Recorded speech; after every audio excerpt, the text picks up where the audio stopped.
Good morning and welcome to Compelling. Today is a special episode, the first time we stepped outside the studio, and we're here today at our partner's address in Rue de Dragon in the heart of Saint Germain. This is Cahiers.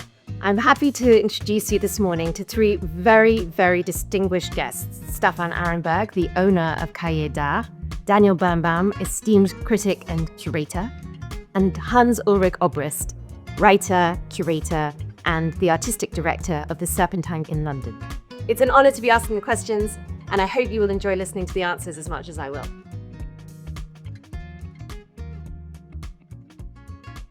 Well, good morning, Staffan Ahrenberg, Daniel Birnbaum, and Hans Ulrich Obrist. It's a pleasure to see you all here for this special episode of Compelling, which is in partnership with Cahiers, filmed here this morning in the heart of Saint Germain at Rue de Dragon, where Cahiers has been for nearly a century. I'm going to start, before we get into other things, just going right back to the beginning, before you even began your careers, to ask you a little bit about your backgrounds and where you came from and what led you into the art world. Hans Ulrich. Ja, ich komme ursprünglich aus der Schweiz und habe eigentlich schon als Teenager angefangen, mich sehr für Kunst zu interessieren. So yeah, I'm from Switzerland and was born in Zurich and then grew up at the Bodensee, near the Bodensee in Weifel. And as a teenager, sort of, maybe I was like 12, 13, I started to kind of be extremely fascinated by the long, thin figures of Giacometti. And then there were a couple of sort of ways I entered art. I mean, I came from a family where art didn't really play a role. There were no art books at home. My parents never took me to museums. So art really came to me through very unexpected channels, kind of channels outside the art world. Jean Tinguely on a Swiss chocolate, so I was fascinated because he was very famous in Switzerland at the time, so you would have his images on chocolate. The sprayer of Zurich, Harald Nägeli, whom Joseph Beuys loved, who put his, sprayed figures all over Zurich. So that's a very early memory. And then maybe most importantly, there was this extraordinary artist who was a kind of an Andy Warhol of the farms, because he was an outsider artist who lived on farms and then sold flowers on Bahnhofstrasse in Zurich. And when my parents took me there, I would always see him sell these flowers, but he also had drawings, because he actually was painting and drawing these extraordinary, these sort of cows, and he drew animals, and basically, so that's kind of first artist I met in person. And then as well, I think another sort of really important moment was when we kind of talk about the 80s, it was an analog age. So on the timetable of the railway system, there was always an artwork. And at that time, every year, one would receive a book from the Swiss railway system with all the trains. And I started as a teenager to kind of plot my travels. I also started to learn a lot of languages to get ready to leave and to getting to go into the world. I learned 6, 7 different languages. But on the cover of this book, where I started to plot my trips, there was an artwork. And so there I kind of realized, there are actually artists living now, and maybe we could meet these artists. And that was really prompted also, of course, very much by Vasari. I read Vasari, Lives of the Artists, Lives of the Architects. I think that was a book which stayed very important for me. It also sort of was a fundament for me working with art and architecture, both. And then maybe the most important moment when I really became a curator was when maybe I was sort of 14, 15 years old. I had to go to gymnasium, in English we would say high school. What's gymnasium? High school, yeah. So I would go to high school, from Weinfeld to Kreuzing. Kreuzing was basically a slightly bigger town, so there was a high school there. Weinfeld, we have a high school, and so I would have to take the train every morning. And then we would basically, on the way to school, pass by this abandoned, slightly haunted house. I really had no idea what this house was. It looked kind of grand, haunted, abandoned, trees around. So one day I asked the teacher at school, what's the story? What's this house about?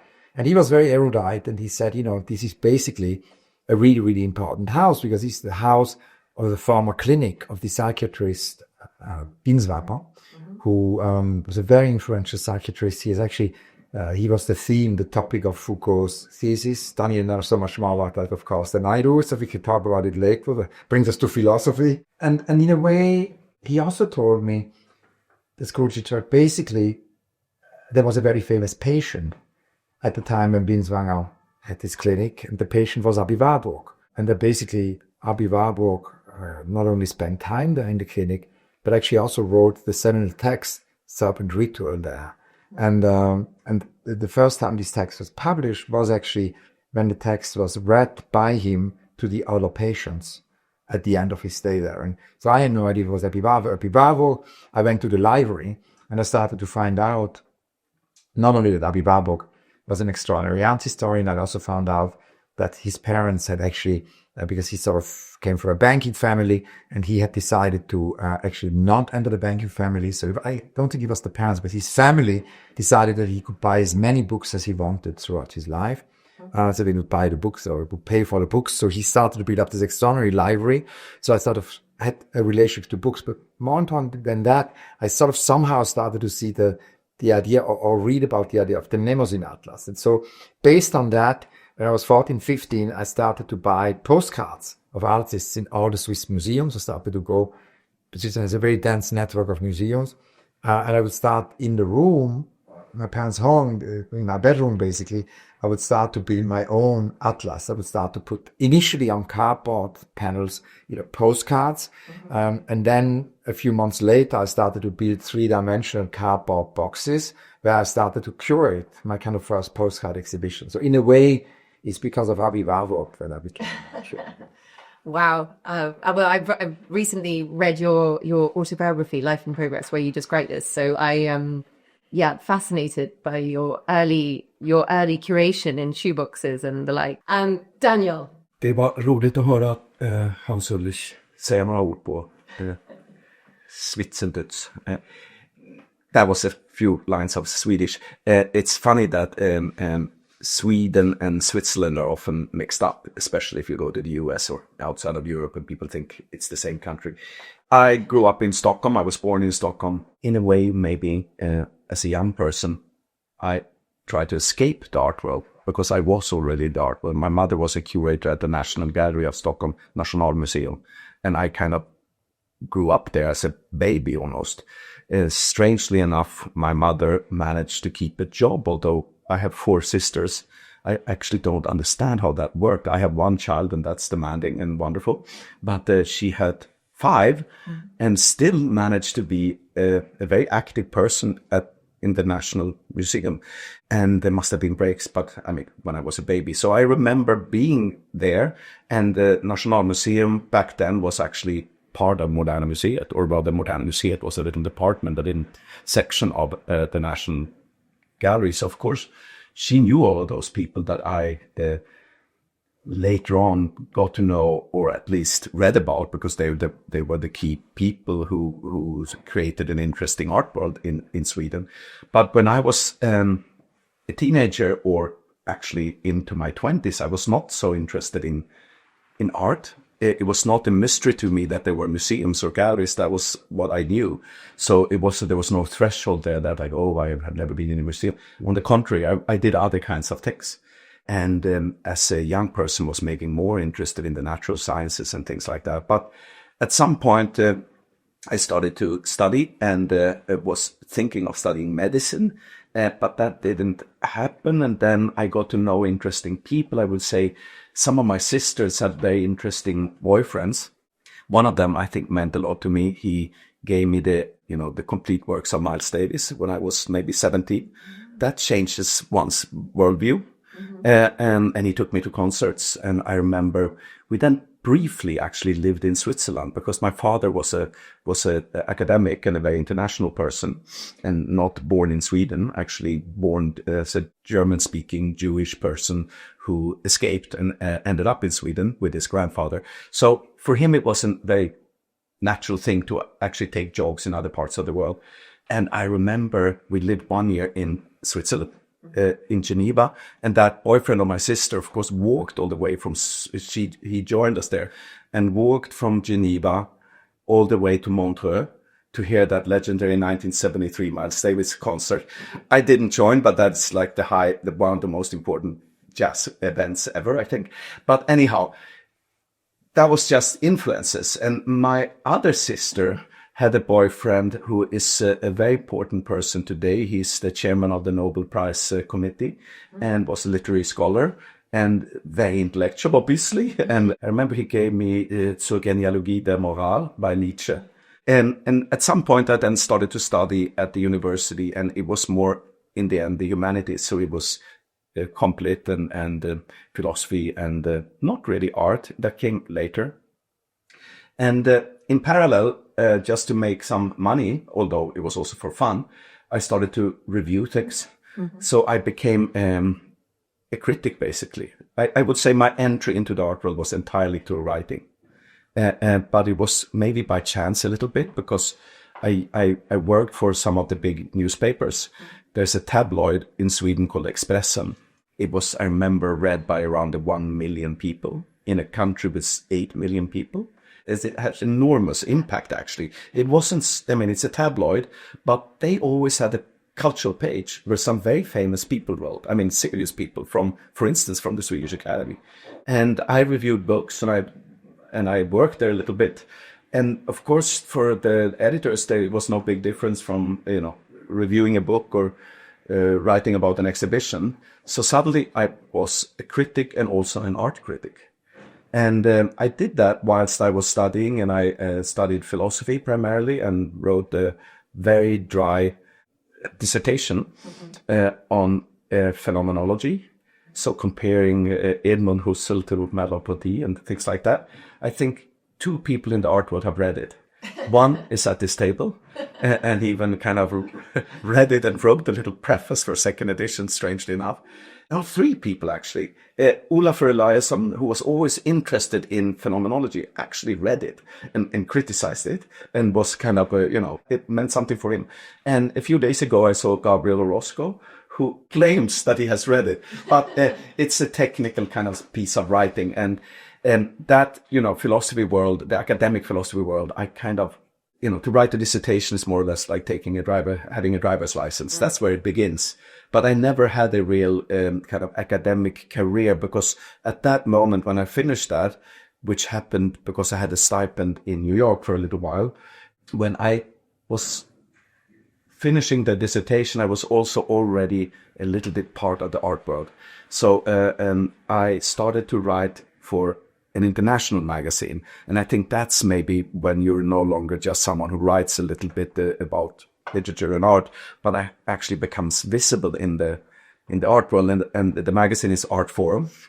And the editor was Jack Bankowski, who was a great supporter of Hans Ulrich Obrist, actually. That's how I met Hans Ulrich, in the pages of Art Forum. And I know that's where he met me, because we knew of each other, because I was very active. I was maybe the person in Europe who wrote the most for a little while. And Hans did these huge, fantastic interviews with the pioneers of Curation, Walter Hobbes, Harald Seemann, Otto Sultin, and others. So I knew everything about Hans before I met him.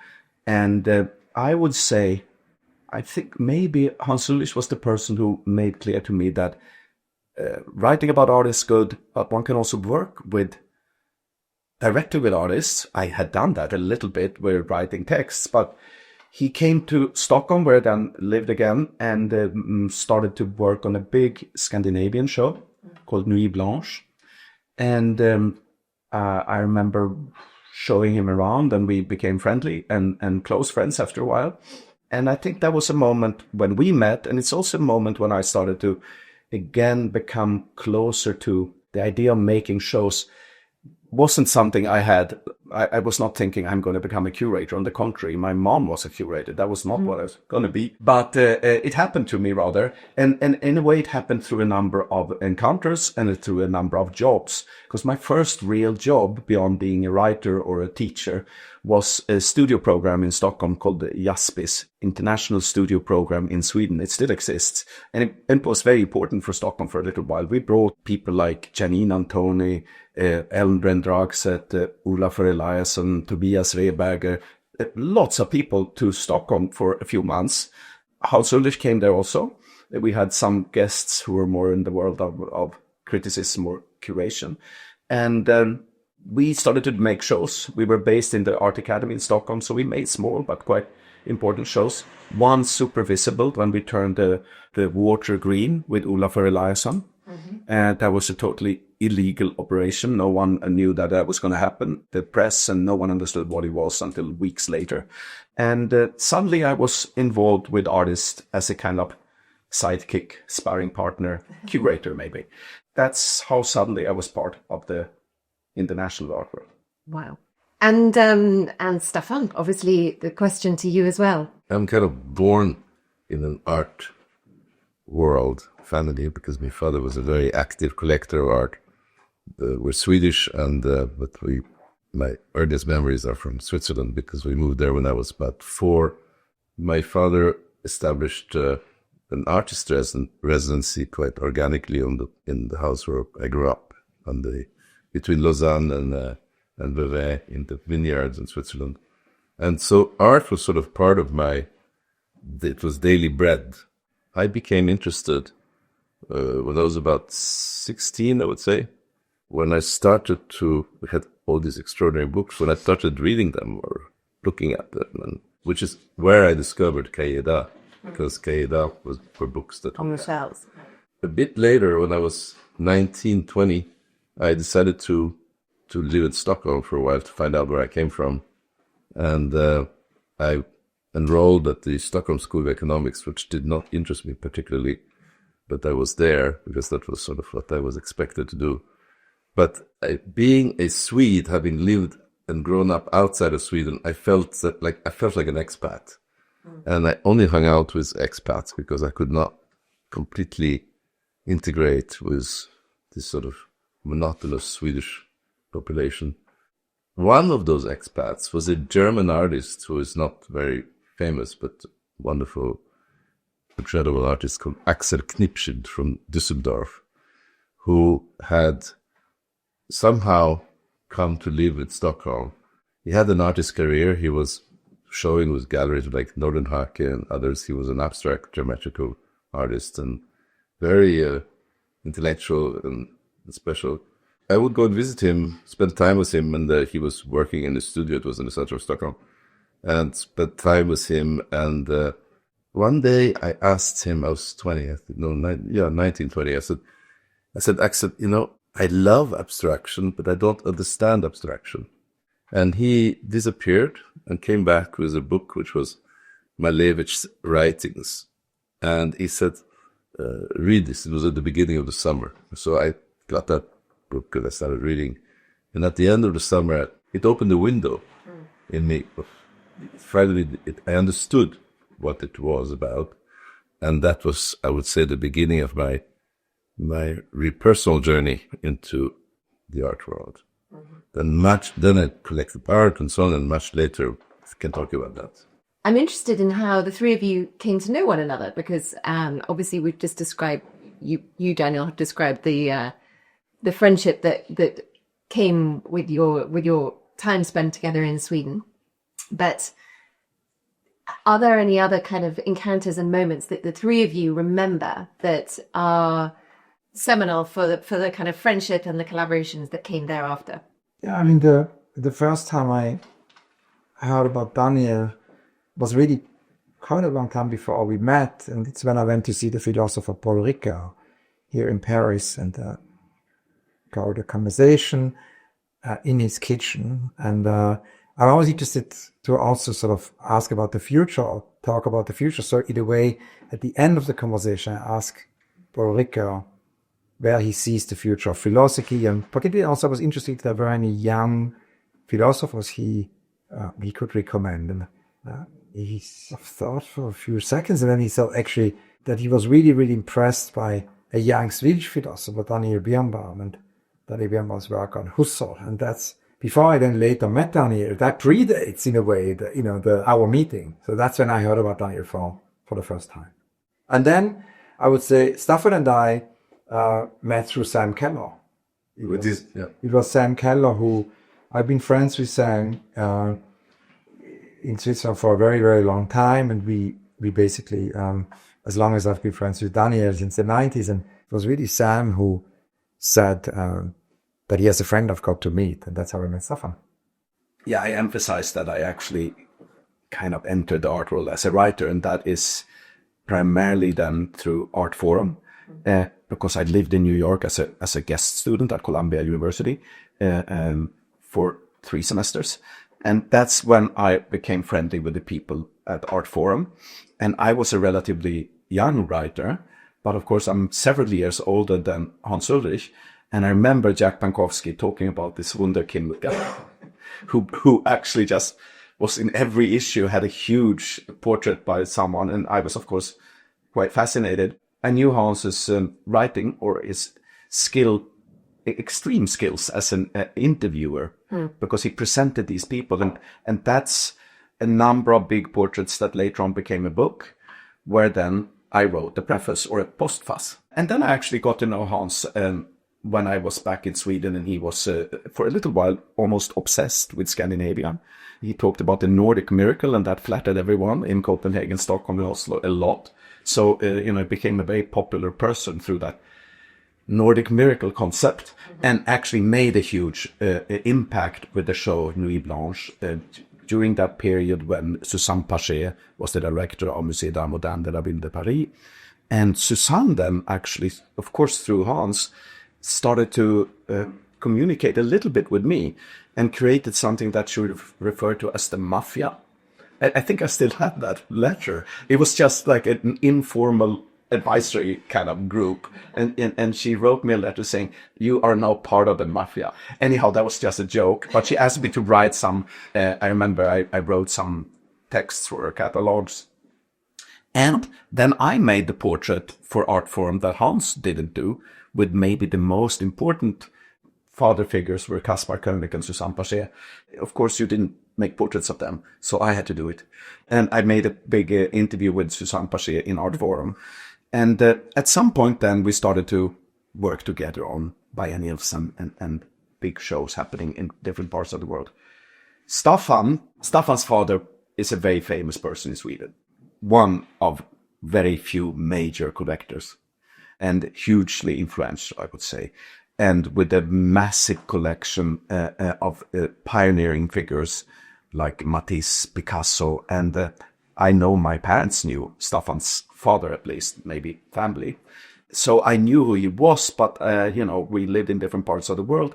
And I know that I met Staffan on a balcony in Oslo for the first time during an opening at Astrup Family Museum.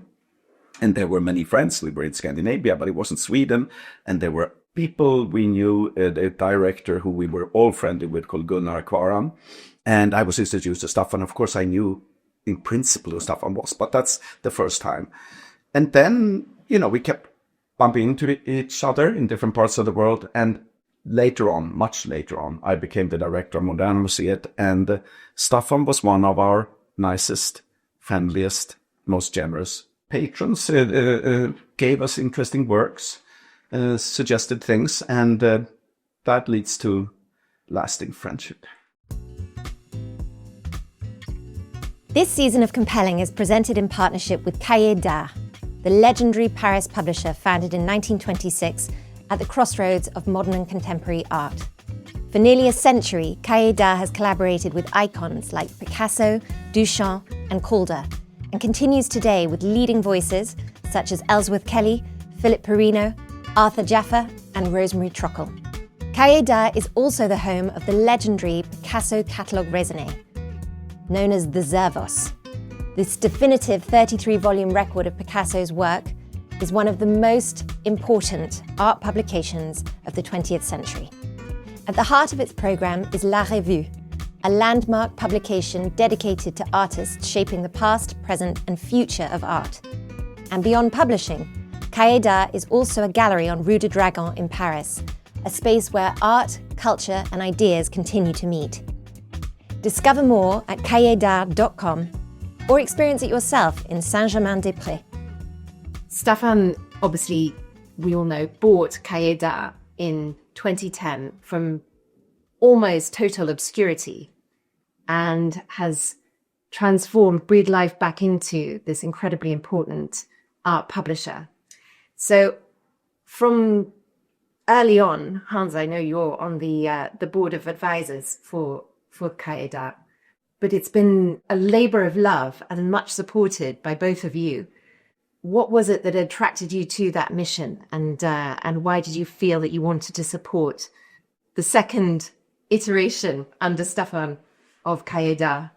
Yeah, I remember actually Staffan asked Sam Keller, Isabella Mora, and myself to form a group with him who would think about how one could actually, bring in a new life. And I mean, to come back to the quote, because Daniel freely quoted Panofsky in his preface to the brief history of curating, with the future being invented with fragments from the past. And I did think of this idea, of course, at the beginning, that, how fascinating it can be to basically reactivate and build and also, in a way, have artists, contemporary artists, actually work with this history. And that's, of course, something which is quite related to what one would also do in a museum, because it's the same thing here with publication one would do in a museum, which means that the collection can permanently be reactivated and revisited by new generations. And that's really, goes back to what Daniel said to my mentors, and particularly Caspar Koenig did that very much so with Westkunst, for example. But Suzanne Paget did it as a museum director with the Musée d'Art Moderne de la Ville de Paris, where she permanently would bring a contemporary take on historic positions. The Nuit Blanche exhibition, which brought us together, the Scandinavian show, which I procurated for Suzanne at the museum, was the contemporary department that was upstairs at Arc im Musée d'Art Moderne.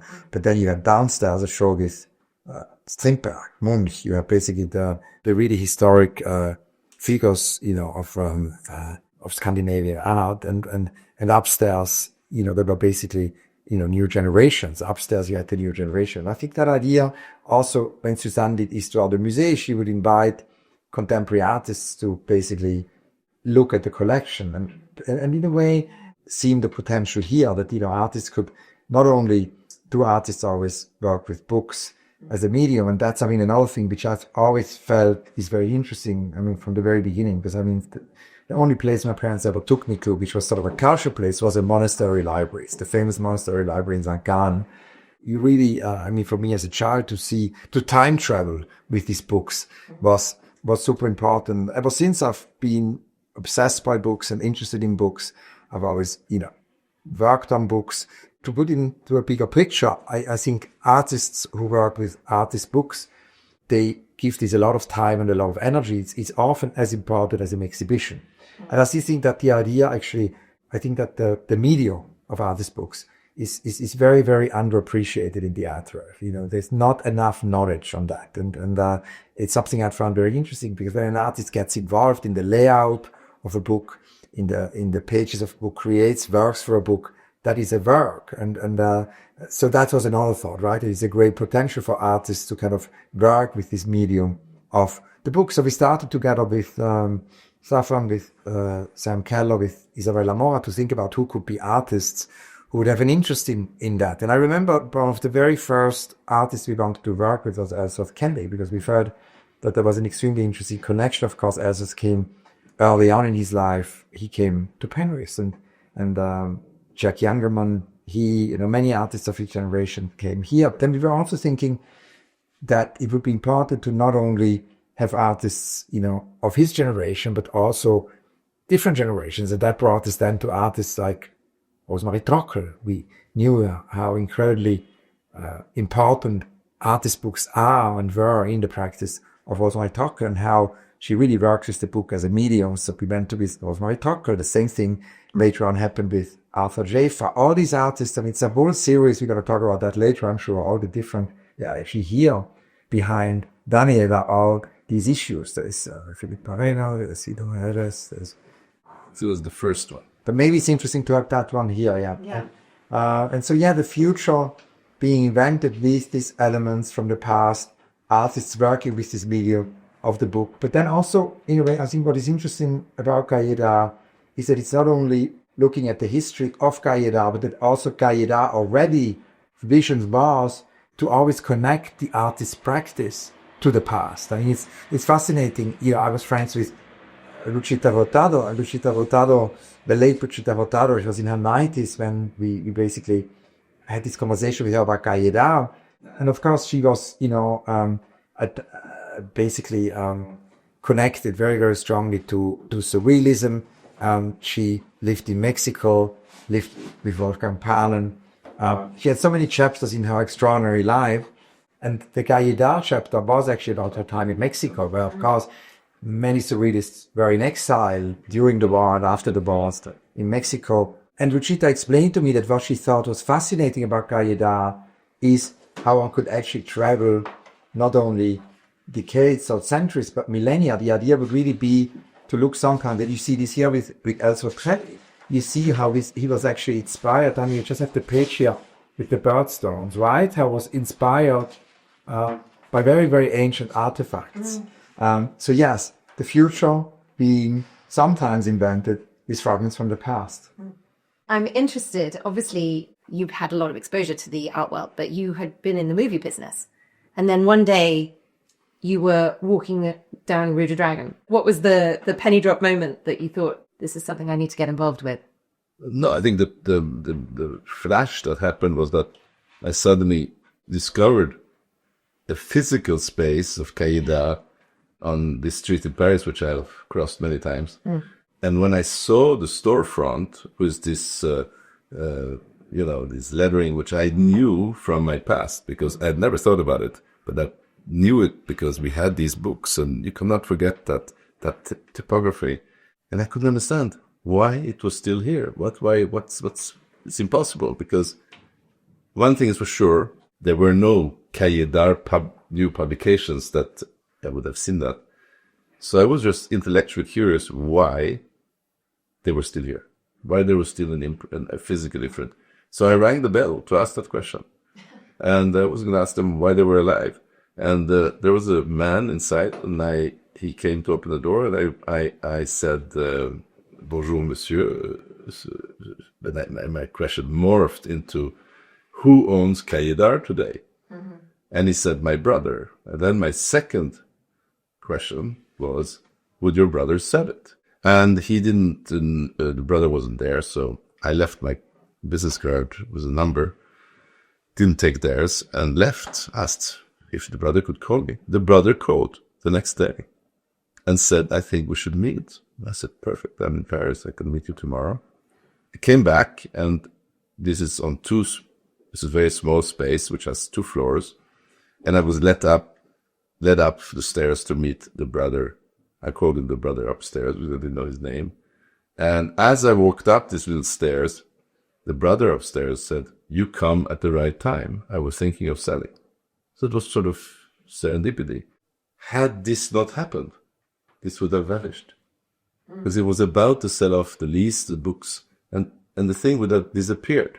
And there is not one French art publisher of this particular quality around. In France, there was Fèvre, there was Minotaur, they were much shorter lived, high quality, but obviously Cahiers was the most comprehensive and long-lasting publishing house in that field during the important years of contemporary modern art in Paris.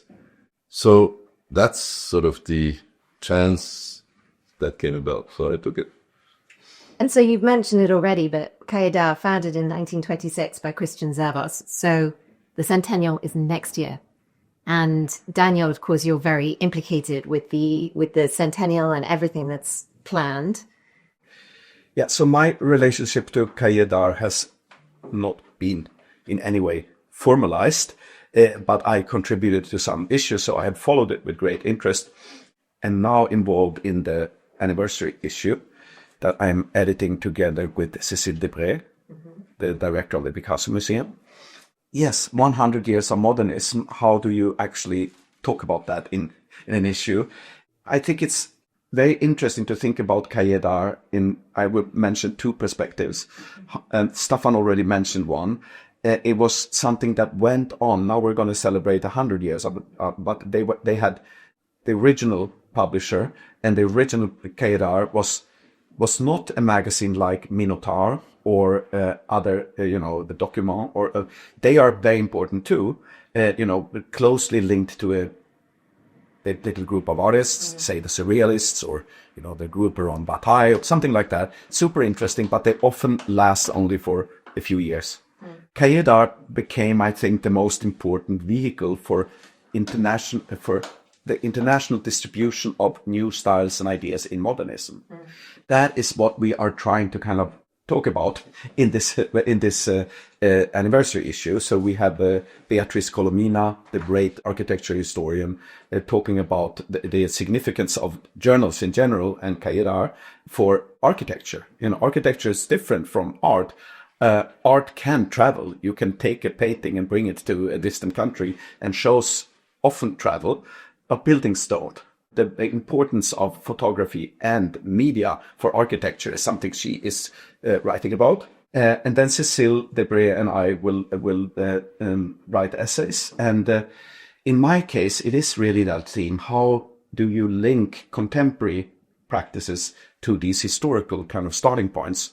So what is the notion of, how do you discuss the idea of the diagram, for instance, in Gabriel Orozco? And how does it relate to the diagram in Duchamp?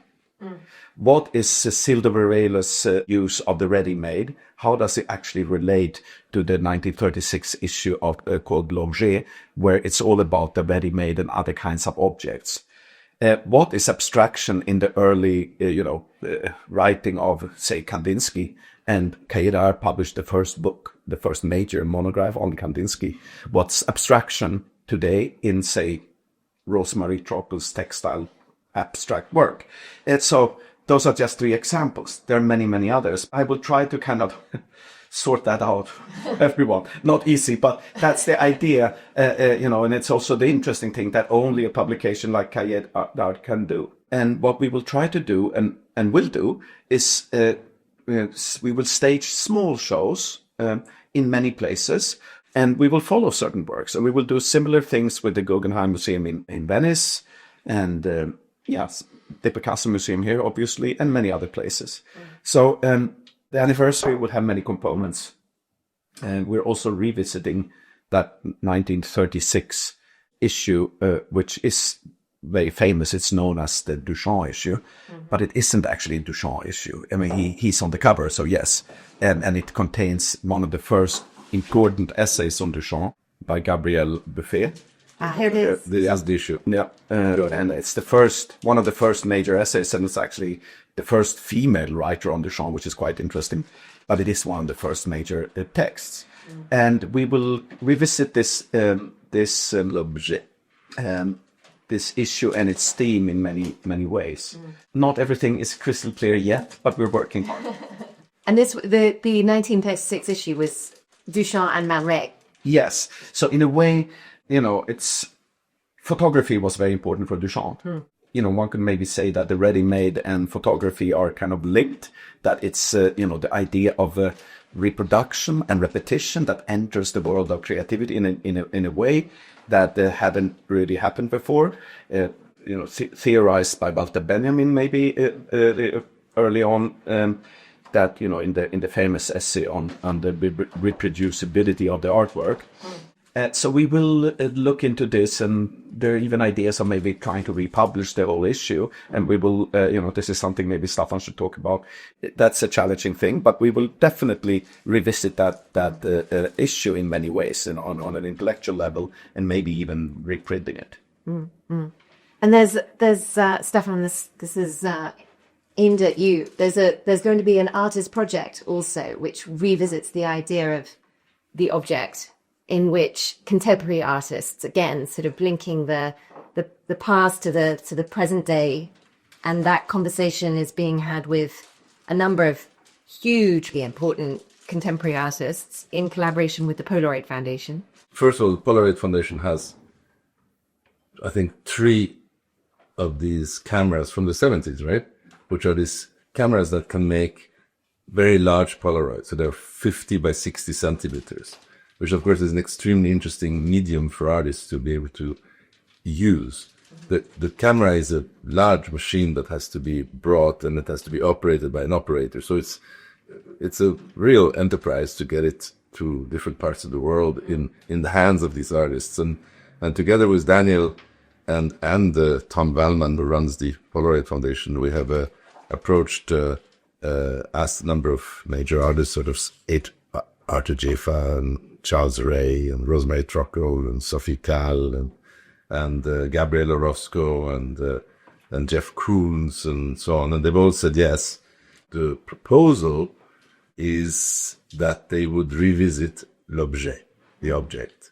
They choose whatever object they want, and they get the use of the camera for a couple of days and would make these prints, which will become, of course, a publication. It will also become exhibitions, and it will become... It's interesting also because it very much connects in a way to what we had earlier on with Goya, no? Because when Sam Keller and Isabella Mora worked on this Goya show, this incredible Goya show at the Baylor, we basically edited a whole issue called Ever Goya, which really is about the connection of all masters and modern artists and contemporary artists. In a way, Goya is an amazing connection. So it's also a methodology which can also go further back, than actually the 20th century. And so we basically here will go back to an artist from the 18th, 19th century and kind of almost apply the same methodology. And the whole group of artists actually created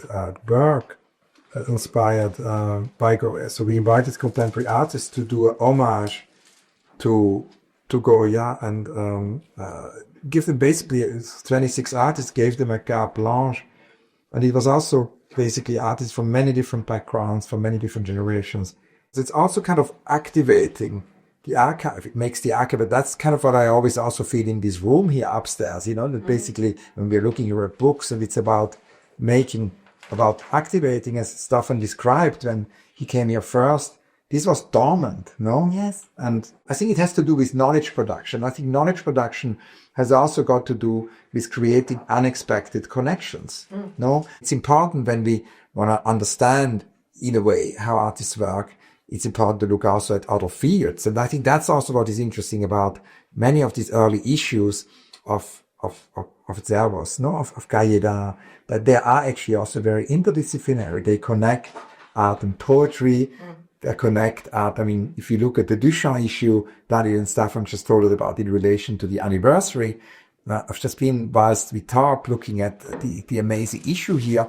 There is the connection to mathematics. There's the connection to science. It also goes beyond. I mean, C.P. Snow lamented this divide between the humanities and the arts and science on the other hand. And I think that the exciting thing about many of these Cahiers issues, they do, bridge the gap. A little more about our partner. In 2026, Cahiers d'Art celebrates its centennial, 100 years at the heart of modernism. To mark the occasion, Cahiers d'Art will stage a global program, exhibitions at the Musée Picasso in Paris, at the MoMA in New York, and the Guggenheim Collection in Venice, among others. Alongside these, a landmark Centennial book and new editions of the historic Revue will honour a century of creativity while opening a new chapter for the future. Discover more at cahiers-d'art.com. Here's a question for Daniel or Staffan. All of these connections, in this case, in an issue of La Revue, obviously it could be in other formats. It could be recorded interviews, which is obviously something that Hans knows a lot about, and it could be in documentary form. Why is it that art books continue to matter today? That question was asked to me as a novice publisher, because the answer is Kelly, which was our first issue with Inter in 2012. In the rebirth of Cahiers d'Art was my first publication of a book. And people asked me, books in this era, aren't they disappearing? And I said, no. First of all, books are not disappearing. And number two, art books even much less so, because you cannot, I mean, you can, but I don't believe that it works for audiences and people, and even, very young collectors or young art interested people that are coming from a pure digital world where Instagram is their way of communicating, right?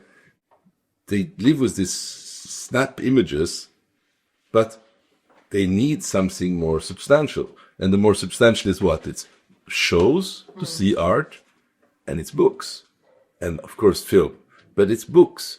And the only thing, you can, like I think was said earlier, that art can travel, buildings cannot.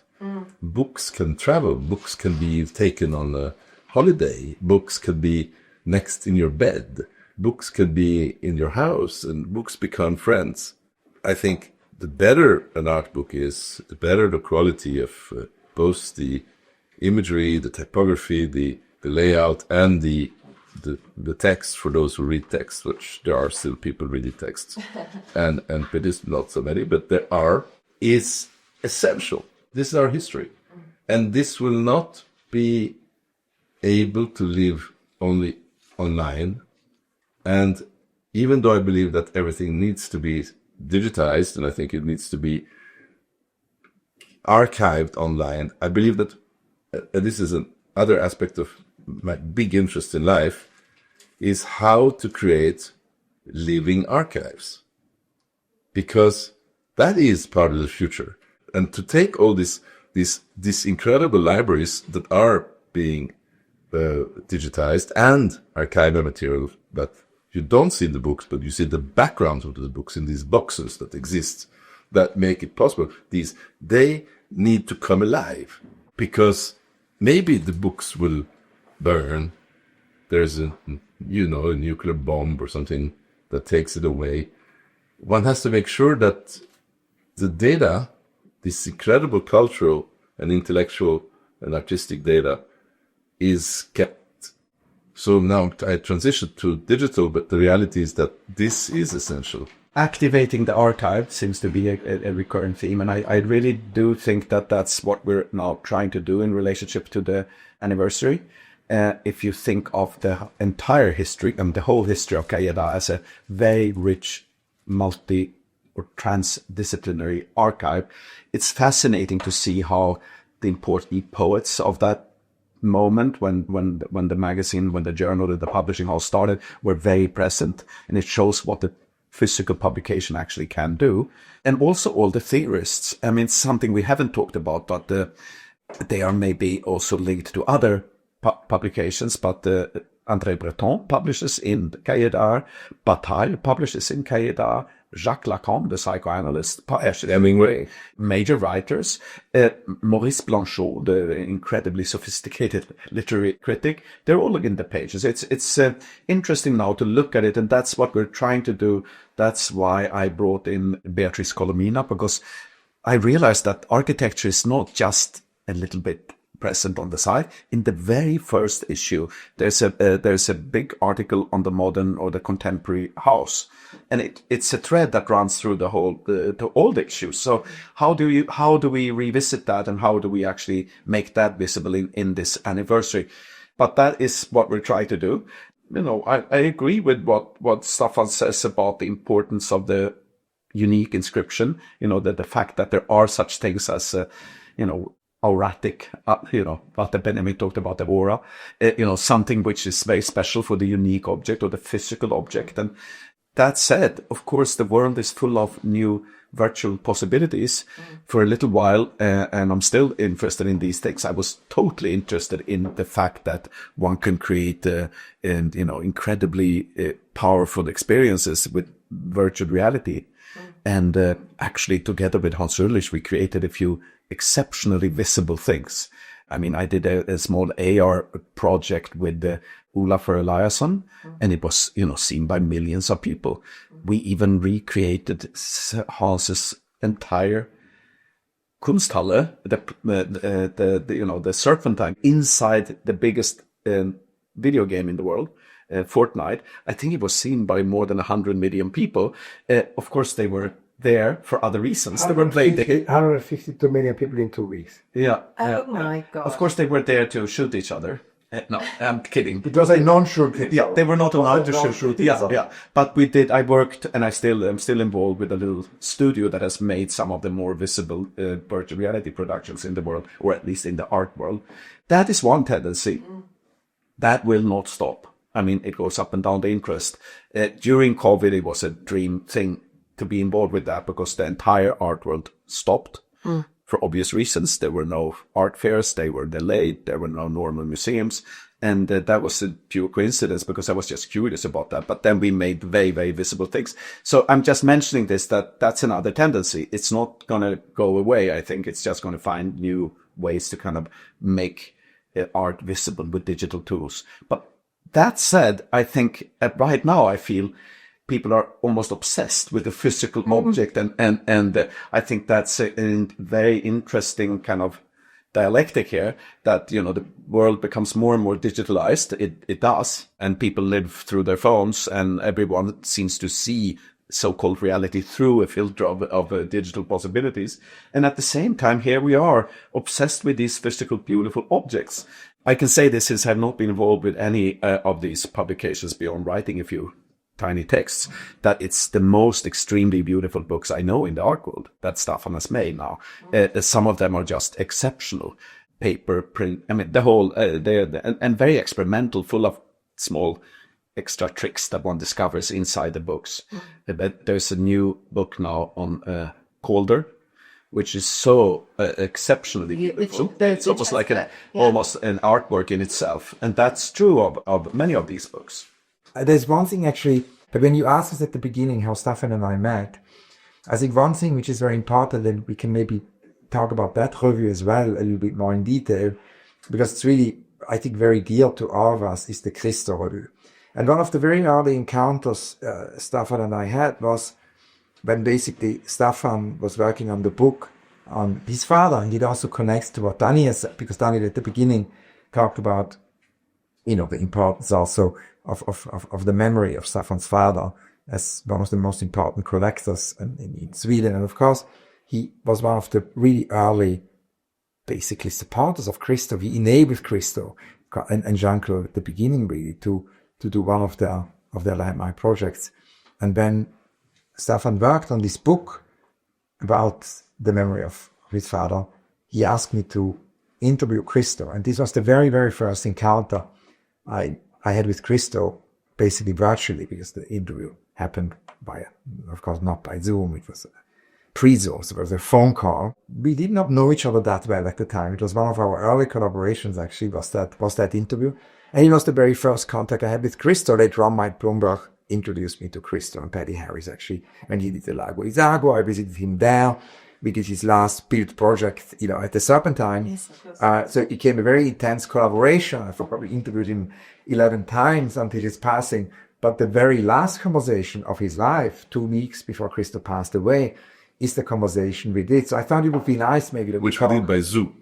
Which then was by Zoom. We did the last interview. We didn't know it would be the last because we had no reason to suspect that he would die 13 days later.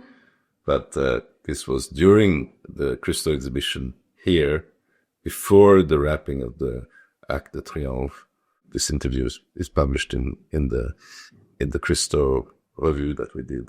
But what's interesting about this for me, on the personal level, is that I asked Hans Ulrich to interview Christo, and I asked Daniel to interview a legendary collector and a woman in Sweden called Jeanette Bonnier, who created the Bonnier Hall, which is a Kunsthalle in Stockholm, and a very old friend of my father and of mine, now unfortunately no longer here.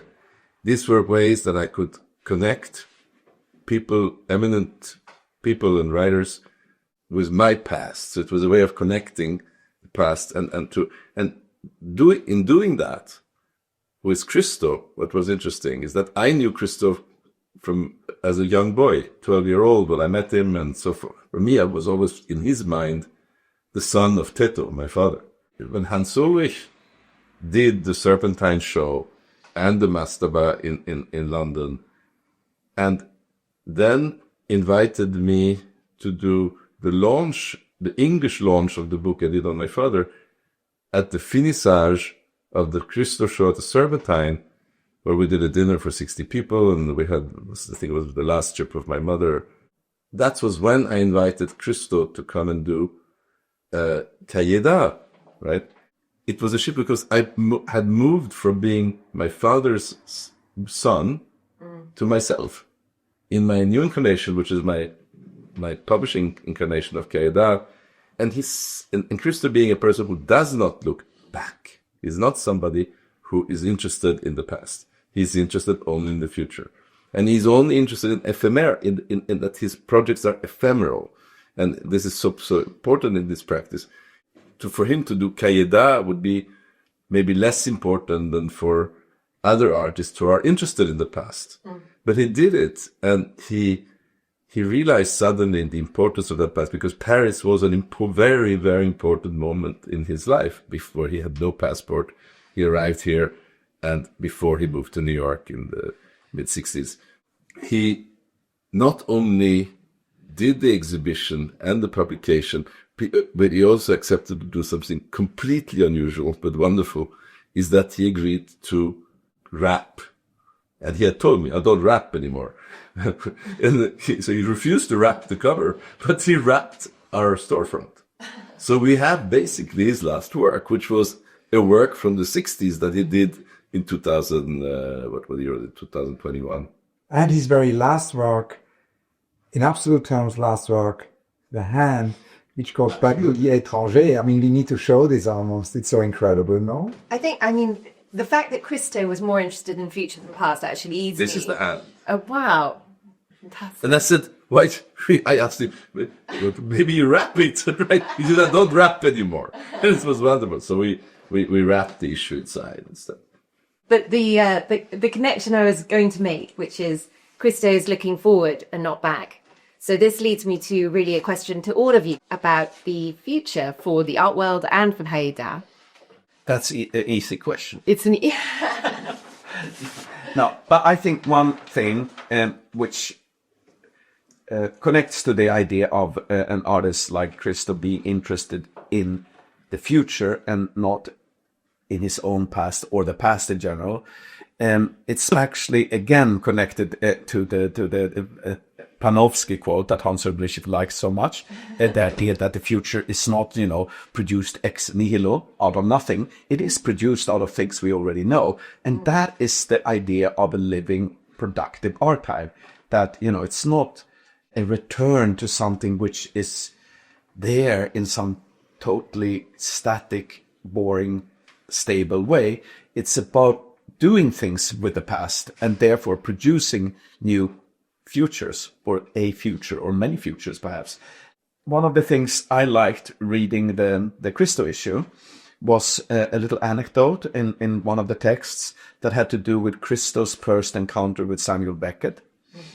He had seen an early production of Waiting for Godot, and then he saw, I don't know which year it was, but a later production with a tree, and the tree was actually, the stage set was by Giacometti. And that relationship between Giacometti's tree in Beckett's play and the trees in the early works of Christo is a kind of paradigmatic version of the idea of an avant-garde and a neo-avant-garde. Now I will become a bit theoretical for 1 second, but it's actually one of the biggest themes in recent art theory or art historical, tries to explain what is the relationship between Rodchenko and Daniel Buren. People have theorized that as a kind of avant-garde, neo-avant-garde relationship. What's the relationship between Samuel Beckett and Bruce Nauman? Again, the paradigmatic version of, avant-garde, Samuel Beckett, the assistant to James Joyce, and a return happening in Paris and maybe even more strongly even in New York, returning to these themes. And it has been theorized as a kind of a problematic return, that it's just repeating things that are already done. And that would be a kind of a way to look at these repetitions as a bit pointless.